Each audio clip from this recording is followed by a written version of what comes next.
enter the journey of love as we sang in our opening hymn, a journey often into a foreign country, which is every other person, because nobody's like us and everybody's different than us, even though we have lots of similarities.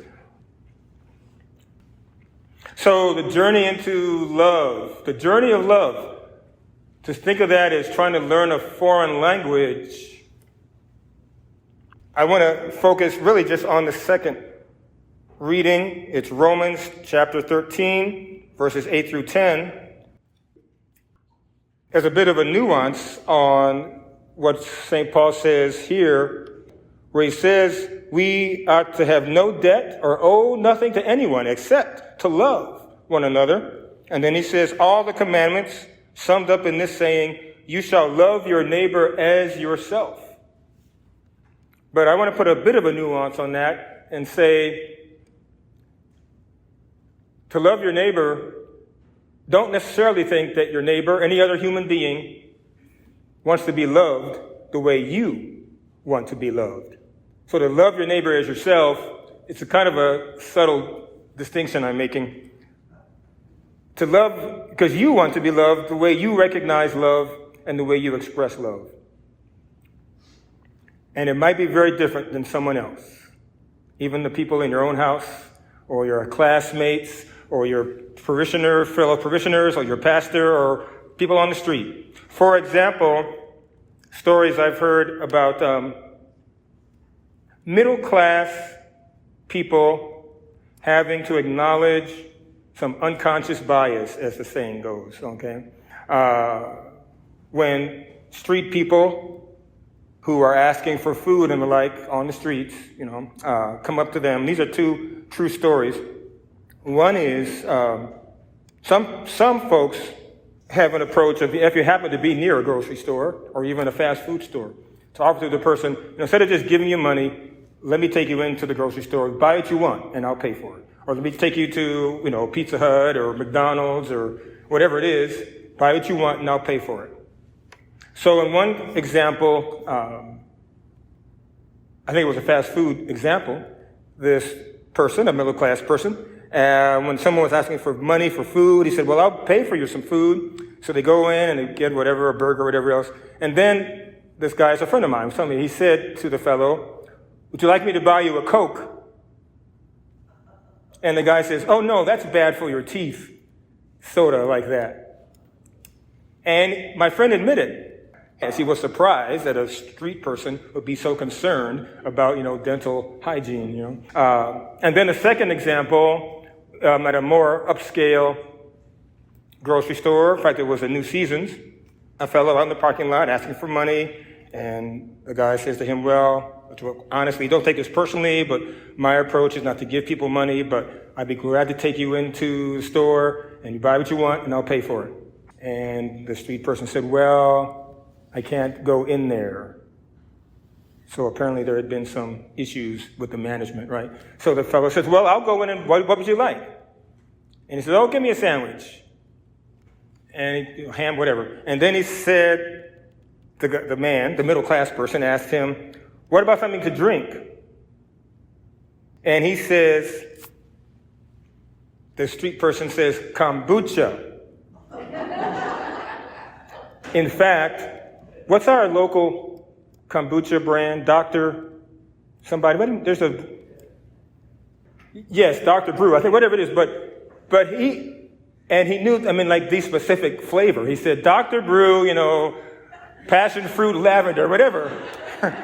And again, this middle-class person was like, well, excuse me, it's like, and then thought, well, that's a clear example of unconscious bias, of being surprised that a street person likes and knows what kombucha is and that has a favorite flavor.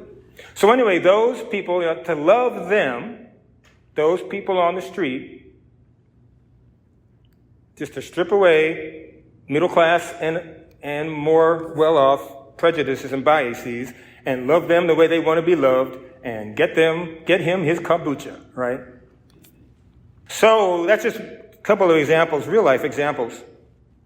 The reason I speak of it as being learning a foreign language, some of you have heard this. I've mentioned it myself, and I know when asking before, some of you have read any number of these books in a series called The 5 Love Languages. And so I just want to repeat this because not everybody's heard it, and it bears repeating. So this is an evangelical Protestant pastor who, in his years of marriage counseling, though this also applies to all kinds of relationships. So it's not just marriage. But he found over the years of talking with couples, when they felt like either one or both felt underappreciated or unloved, or they used to love me, but now he doesn't, or she used to respect me and now she doesn't, whatever else, when he would ask them to be specific about what it was that they felt changed or what was lacking, he found these patterns over the decades that he boiled down to this imagery of 5 love languages, that way people, he says, again, it's just his approach, the way people recognize love and the way they express love. He calls that their love language. And he said after a while, he seemed to think most people have, he says, one primary love language. I think it's probably more realistic because people are so complex that at least one or two might be the kind we our go-to defaults. And the 5 are this. The first is 2 words, but the same love language: time and attention. Second is gifts, giving gifts and receiving gifts. A third is acts of service, so practicality, getting things done, helping people. A fourth is words of encouragement and appreciation. And the 5th is touch.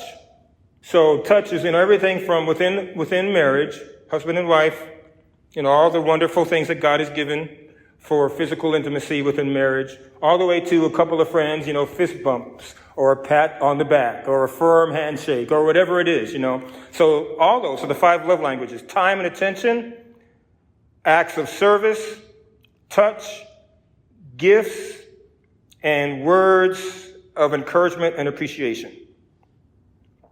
And he's talking about marriage, but this would apply, again, to any relationship. He says very, very rarely do people end up in a relationship where they both speak the same love language. So that's why it's like going into a foreign country where they speak a different language. An example might be, let's say two friends, but each of them thinks there's a little bit lacking in the friendship because let's say one of them travels a lot. And the person who travels, let's say her primary love language is time and attention. But the other friend, and one thing to say is, right, none of these languages is better than the other. There's nothing wrong or good about them. They're just, from his perspective, just neutral, natural ways. So it's not like, time and attention is better than acts of service. They're all equal. So let's say the other person's love language is gifts. So when her friend, who's a high-flying executive, travels all over the world, she's always the other one who stays home, stays in Hillsborough and doesn't get to go anywhere. Astoria is like the most exotic place you might go, right? She's like, she goes to Paris, she goes to London, she goes to Bangkok, and all that.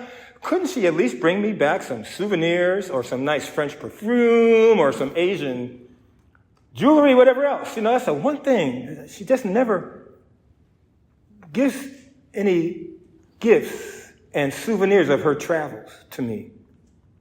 Whereas the other person, because she is a time and attention person, as soon as she gets back from travel, her friend, one of the first people she calls up and says, let's go to lunch. I haven't seen you in 3 weeks. And then they talk about their friendship, and she might talk about her trip, and she's thinking, I'm showing my friendship to this woman by spending time with her.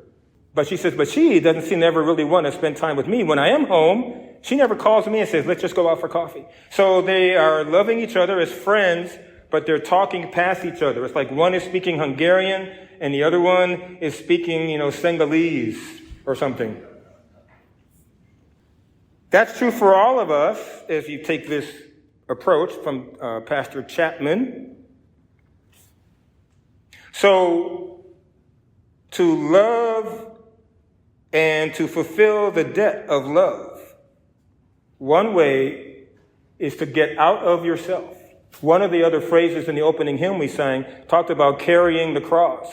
One way to take up your cross in relationships with one another is to decide and determine if you can observe the other person, other people in your life, and get a sense of what their primary, one or two primary love languages are, and then assess yourself and see that they're different. Take up your cross and do two things.